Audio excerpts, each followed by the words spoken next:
I'm going to give you the number one reason you and your wife are feeling disconnected. And spoiler alert, it's not because of communication issues. A national survey conducted back in 2018 by the AARP found that 31% of married couples felt disconnected and lonely in their marriage. So is a sense of disconnect inevitable? Is it really only a matter of time before you and your wife feel disconnected and are acting like roommates? Absolutely not.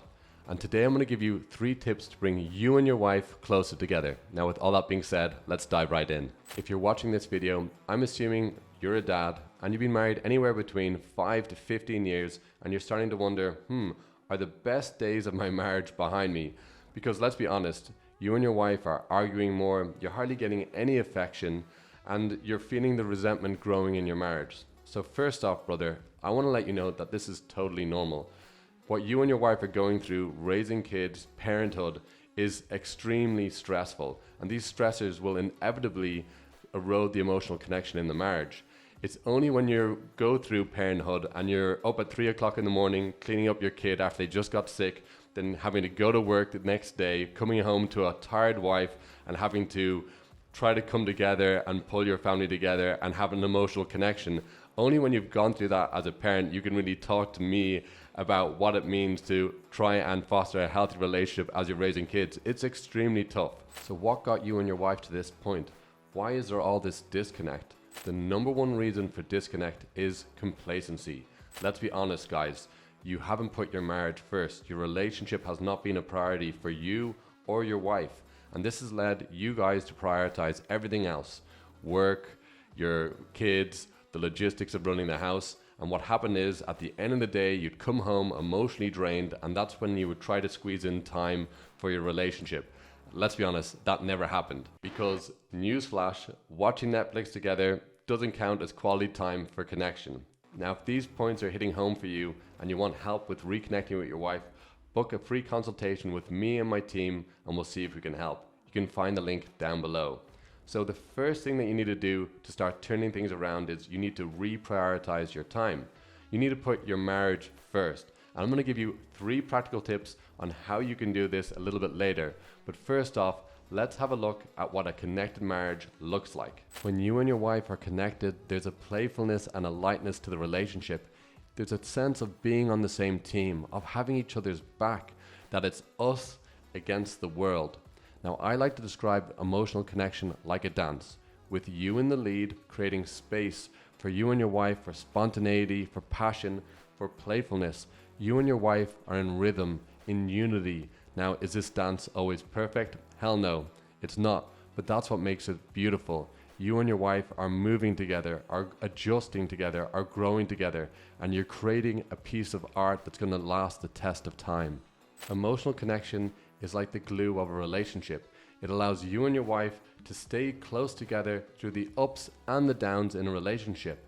So what should you do when you start feeling disconnected from your wife? Here are 3 tips that myself and my wife like to implement when we're feeling a little bit out of step, when we're feeling a little bit disconnected. We like to go back to the basics. So here we go. Step number 1, catch her doing something right. It's so easy to fall into the old trap of complaining and catching her when she's doing something wrong. Have you ever noticed you do that with your kids? You're correcting them all the time, telling them they shouldn't be doing this, that they shouldn't be doing that, rather than catching them when they're doing something right. So the way you can do this with your wife is compliment her. When she's prepared something that's really good, so some good food, let her know, this tastes great, I love this food, thank you so much. Or when she's gotten dressed up and she's looking sexy, let her know that she looks great. Give her a compliment and catch her doing something right. Making this small shift is huge. And guess what, guys? It's infectious. When you start complimenting her more and noticing what she's doing right, you better believe it's going to come back to you. But what's really important here is do it for the sake of giving, not looking to receive. Just start giving compliments and notice how it starts to shift your relationship and you start to feel much more connection. Now on to number 2. Get an understanding of what makes your wife feel connected to you, because we all connect differently, guys. So you need to ask her the last time she felt really connected to you. And what was it that you were doing? Was it a look that you gave her? Was it a word that you said? Did you give her a gift? Or was it the way you touched her that made her feel really connected to you? You need to understand it and then just do more of it. Because guys, it's gonna blow your mind. We all connect differently. I've learned this the hard way as a guy because I'm someone that expresses the love, but my wife is different. So I do it by words. My wife, it's acts of service. So she feels connected when I give her her cup of coffee in a particular cup made in a particular way, and she feels like, wow, I really care about her. Now that's not the way I see the world at all, but once I learned that and started preparing her food in a certain way and making eye contact for her is really important when I'm giving it to her, this makes her feel really connected. So you better believe I do more and more of that. So start doing this, guys, and it's gonna blow your mind. Now on to number 3, be intentional. So you only have so much time with your wife, so you wanna make that time count. So you wanna be intentional in that time, and you wanna be intentional with your actions. So what do I mean by that? If you want to have more affection in your marriage, you better make sure that you step up and start being more affectionate to your wife. If you want words of praise to feel appreciated, then start appreciating your wife more. Now this seems a bit strange at first. It feels really good when you start to see the effects. So the way you need to do this, guys, is just imagine it like a dial.